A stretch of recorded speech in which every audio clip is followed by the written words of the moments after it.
गांव के बीचों बीच एक पुराना बरगद का पेड़ खड़ा था। उसकी जड़ें जमीन में इतनी गहरी और फैल चुकी थीं, जैसे वह धरती के भीतर कुछ छुपा कर रखता हो। पेड़ का आकार इतना विशाल था कि उसकी छांव में पूरा गांव समा जाता था। पर इस पेड़ की कहानी कुछ अलग थी। यह केवल एक साधारण पेड़ नहीं था, बल्कि गांव के लिए एक रहस्य बन चुका था। गांव के लोग बरगद के इस पेड़ को बोलता पेड़ मानते थे। ऐसा कहा जाता था कि इस पेड़ में कोई अदृश्य शक्ति है जो समय समय पर गांव वालों से बातें करती थी। कई बुजुर्गों का कहना था कि रात्रि में जब सब सो जाते तो पेड़ की शाखाएं खुद ब खुद हिलने लगतीं और एक धीमी सी आवाज आती थी, जैसे कोई गूढ़ मंत्र या आशीर्वाद दिया जा रहा हो।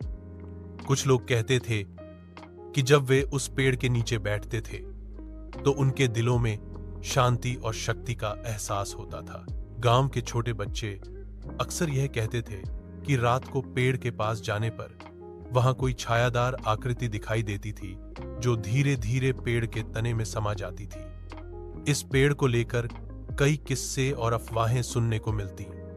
कुछ लोग मानते थे कि यह पेड़ किसी देवता का वासस्थान था और उसकी शक्ति से ही गांव में सुख, शांति और समृद्धि आती थी। गांव के पवित्र दिन, जैसे किसी त्योहार या बड़े उत्सव पर, गांव वाले उस पेड़ के पास एकत्र होते थे।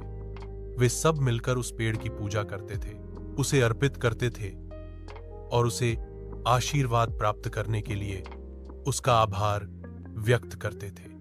गांव के बुजुर्ग लोग बताते थे कि जब इस पेड़ की पूजा सच्चे मन से की जाती थी तो पेड़ की शाखाएं धीरे धीरे झुक जाती थीं, मानो वह आशीर्वाद दे रहा हो।